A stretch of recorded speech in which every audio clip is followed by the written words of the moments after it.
on how mass adoption occurs. Obviously, I think one component is going to be making this stuff easier to use.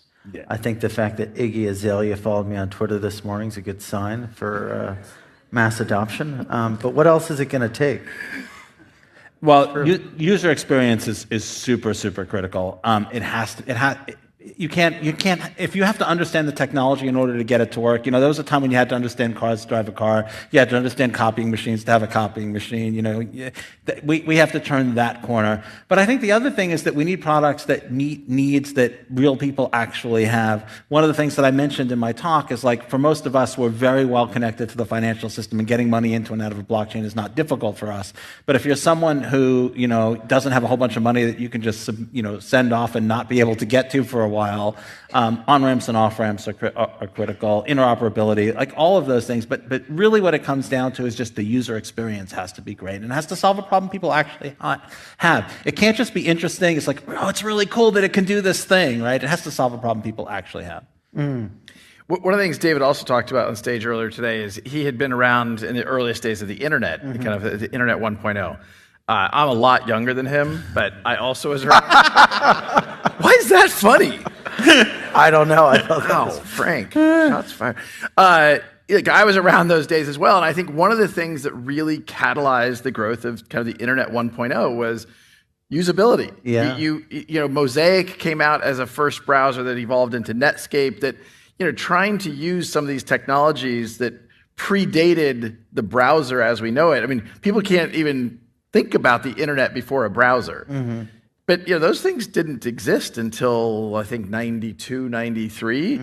That was the explosive growth. And so I think, again, when I think about the big picture where we're going over the next 5 years, 10 years, I think we are now focused on abstraction layers that can actually, we don't need to know how the technology works. We don't need to know how SMTP works to send an email.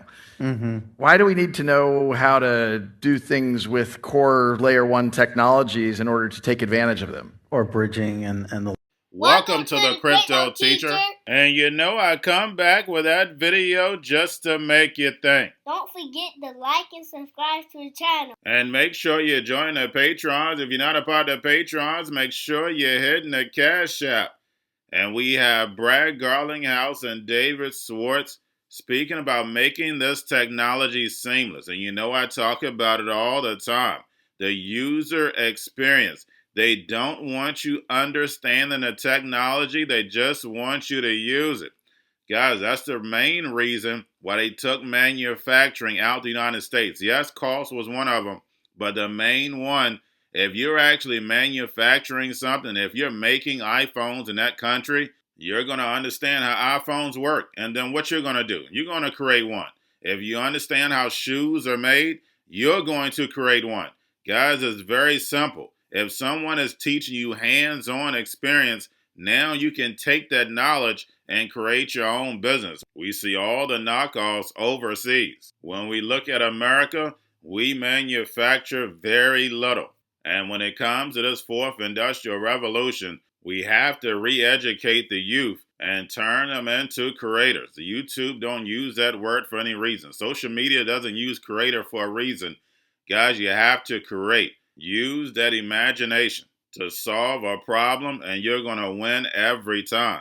Now we have Elon Musk on Tesla. These self-driving cars are going to be like Airbnb and Uber.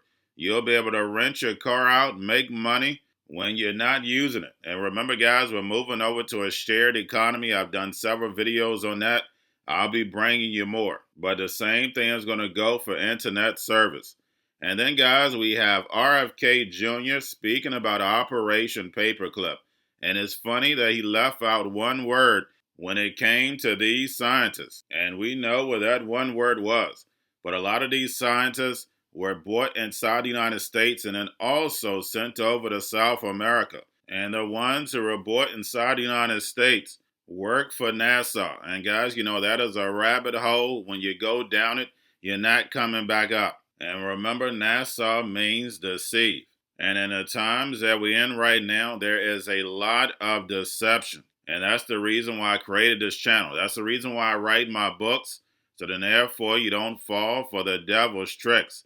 Guys, make sure you're sharing this information, because never forget, my people perish from the lack of knowledge because they reject it. Not because it's not there, because they reject it. And we can see the price that will be paid if the sheep don't wake up.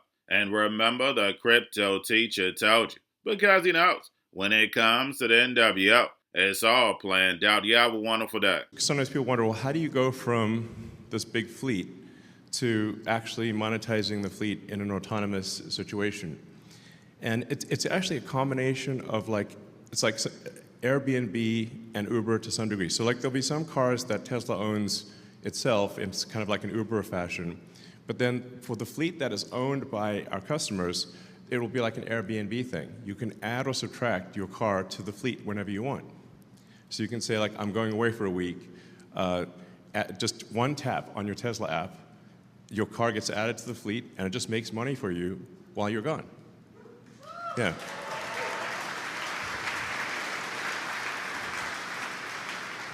So you can say you can add it to the fleet for a few hours, for a few days, for a few weeks. Whenever you want it back, you can say, come back, and the car will come right back. And I'm highly confident that it will far exceed the value, the revenue made by the owner of the car will far exceed the actual monthly payment. And then Tesla will obviously take a rev share on that, but most of the money will go to the owner of the car. And this is actually going to work. This is what will happen. So mark my words, this is simply a matter of time. And the Pentagon and the Navy mainly, we brought in all these Operation Paperclip scientists from Germany and from Japan, from World War II, and we put them in Fort Detrick and some of these other centers, and we were very aggressively developing bioweapons. And we had, at that point, the bioweapons cartel boasted that we had reached nuclear equivalency, that we could kill people cheaper than a nuclear weapon with bioweapons. It was estimated at that time that we could kill the entire population of Russia or the United States for about 29 cents a life using bioweapons. Nixon surprised the world. He went to Fort Detrick and he announced that we were unilaterally shutting down our bioweapons program, and that he would then go to the rest of the world and ask them to do the same. But he did it here first without asking anybody whether they would go along with it. He then went out with this extraordinary diplomatic capacity that he had, and he got all the other nations in the world, almost all of them, to sign the Bioweapons Charter, to agree to stop any kind of creation or experimentation with bioweapons. Going to a different economy, and we're going to be learning more about that as we go. But clearly, we're learning that things can be done from remote locations. We're learning that technology can replace people even more than we thought. We're not going back to the same economy. We're recovering, but to a different economy, and it'll be one that is more leveraged to technology. And I worry that that is going to make it even more difficult than it was for many workers. In Silicon Valley, and my friends who work in technology know that what we did to the manufacturing workers, we are now going to do to the retail workers, the call center workers, the fast food workers, the truck drivers, and then even bookkeepers, accountants, insurance agents, lawyers, and on through the economy. So what happened to the manufacturing workers is a very clear sign. And so we'll import Chinese-based CBDC technology. So it's going to be CBDC in a box provided to you by the People's Bank of China. But every stock, every bond, every currency, every commodity, every piece of art, every private business, every piece of real estate will eventually be a token on a blockchain, an entry on a ledger, permanent and immutable. We will have truth instead of trust, and we will save over $7 trillion a year. 6 to 8% of global GDP is wasted by the friction of the trust industry that's necessary when you have dual entry accounting. With triple entry accounting, which is what a blockchain is, we get rid of all of that friction. It's a beautiful future. Like what you see in China and their social credit scoring systems, right? If we get identity wrong, it could be a tool to enslave humanity. And if we get it right, it could be a tool to liberate humanity. And as an American, I'm obviously rooting for the one that's on the side of freedom. Bitcoin is an international asset. And also, I do believe the role of crypto is it's digitizing gold. I actually believe this technology is going to be very important. Look at it. We have been part of a huge revolution in investing through ETFs. We believe that ETFs will be changing the whole way we invest.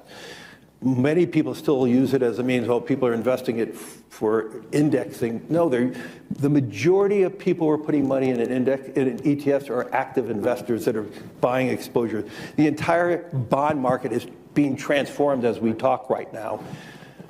I believe the next generation for markets, the next generation for securities will be tokenization of securities. And if we could have that distributed ledger that we know every beneficial owner, every beneficial seller, we all have our code of who's buying, who's selling, instantaneous settlement. And think about it, it changes the whole ecosystem. Chinese bank ICBC has been hit by a ransomware attack, and the U.S. Treasury market, as a result of that, has been disrupted. This, according to the Financial Times. We're getting it more right now with Bloomberg's Sonali Basak. Sonali, what do we know? Listen, we have the Financial Times now reporting that ICBC, one of China's largest banks here, was hit with a ransomware attack. And remember, they're a very significant intermediary in the Treasury market. The SIFMA has told its members that this has been part of the reason here that the system is kind of clogged up, if you will, during that auction that we saw a little bit before. The attack had prevented ICBC, according to the Financial Times, from settling Treasury trades on behalf of other market participants.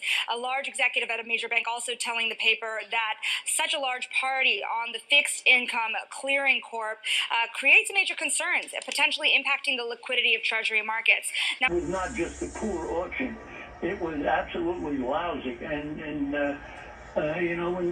when the dealers have to step in to save a Treasury auction, that's a rare occurrence. And Crypto Teacher and the New World Order book, plus the 3 Kids books, is time to re-educate. Also, new to cryptos, Coinbase, BitChute, Binance.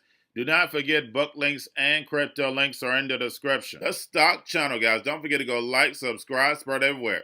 You have your Kobo, your chip stocks, your banking, your gaming. While everybody's sitting at home, get home stocks, the Seaver, the biotech stocks. And while everybody's at home wishing, they were still getting that free money. What are they doing? Drinking and smoking weed. Don't forget about those stocks, and you have a wonderful day. The most powerful person in the world is the storyteller. The storyteller sets the vision, values, and agenda of an entire generation to come. Steve Jobs. And guys, you know I truly believe in this. When you look at the New World Order, they're the storytellers. And that's the reason why I wrote my New World Order book. But guys, now it's time to change the current generation. And I wrote 3 kids books. You know, I love the Trinity because I understand the power that's in it.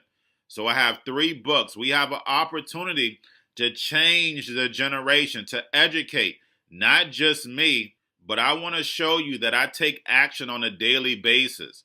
And I want you to take action on a daily basis.